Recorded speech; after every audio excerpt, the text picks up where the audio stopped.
In Tutor, 2 to 4 players are trying to gain prestige in King Henry VIII's court.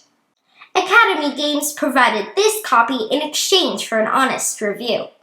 There's a lot to set up, and it looks complicated, but the mechanisms are quite simple. The goal is to finish with the most prestige points. I'll go through the components and mechanisms to show how that's done.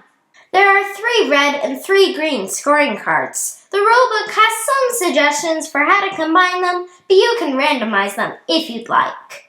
Anyhow, these will determine how points are scored. You may need to collect matching sets of faction tokens or want to hold offices in the king's court.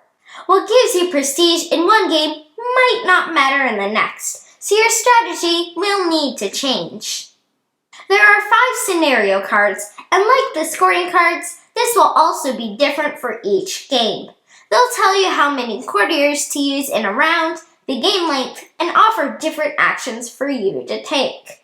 Your meeples are courtiers, and the vase-looking things are lords. Going around the table, you'll all place a number of courtiers, depending on the scenario card, on the benches outside the audience chambers. Once everyone has gone, move the courtiers into the rooms. In later rounds, when courtiers are already in rooms, some will be bumped out and returned to their owners. Next, lords are placed. So why are you doing this? See those tables? Each has 2 abilities. Your courtiers will be able to use 1 ability in their current room. That is, only if a lord is also in the room, though it doesn't need to be one of your lords. Lords can activate both abilities in a room. What happens if there isn't a lord?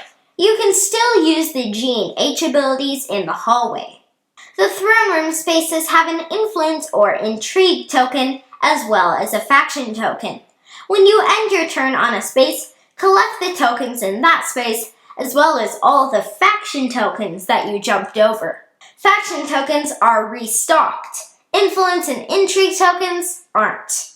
How you use these tokens depends on the scoring and scenario cards, although they play a role in bonus actions and Order of the Garter endgame scoring.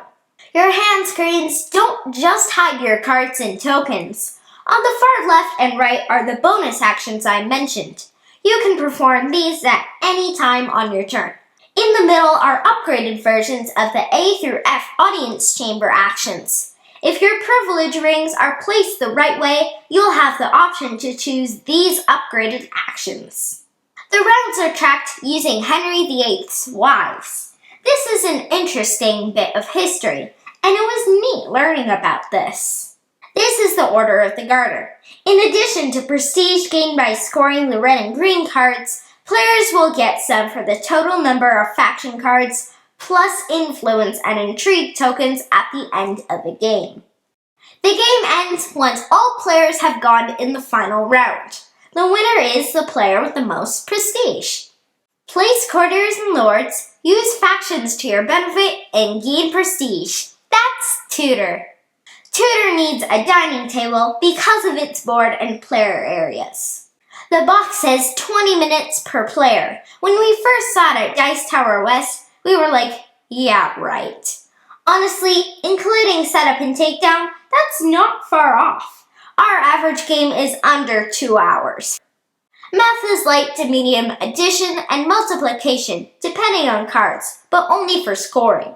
There is next to no reading, but there are lots of symbols and a lot of planning. I'd say the average 10-year-old will be fine. In our second game of Tutor, Mom took her last turn and then went outside to water the garden while me and Dad finished. We knocked her out of all the top throne room spots. We laughed and Dad got his camera ready. On Twitter, we posted photos as Mom went from, I'm gonna crush these two, to, oh no, oh no, no! It was extremely hilarious. Tutor has an incredible amount to do and think about. Every decision and action shapes your future plans. It's tiring, but in a good way. The components are average, although I hope we can track down the Kickstarter expansion that added unique minis. One big problem is the flimsy hand screens keep falling over. Because they lean, it's hard to see the information. Anyhow, we saw someone on Board Game Geek stick the screens in the BGG card and bit holders, and that works well enough. By the end of our first game, the rules and scary-looking symbols made sense. The screen and board do a good job of helping players. There's randomness at setup, and because of the tactical gameplay, some people might dislike not being in full control. There are ways to mitigate things. You're never locked out of actions on your turn, and the tokens and/or cards can be traded for things you need. This is good with 3 players, but with 4, there's more bumping, more blocking, and more nastiness. This game is best when there's lots of interaction, and you need to keep rethinking things because someone took the last of a privilege ring or moved where you planned on going. Tutor is great. So simple, place meeples for current and future plans, but so chaotic with tons to think about. The scoring cards and setup keeps the game fresh. The diplomatic service card, depending on the others used, means you might not even score anything until the end of the game. As you can imagine, this can get so tense. You have to pay attention to everything and everyone. If you like tactical games with a lot of nastiness, I think you'll love this, just like me.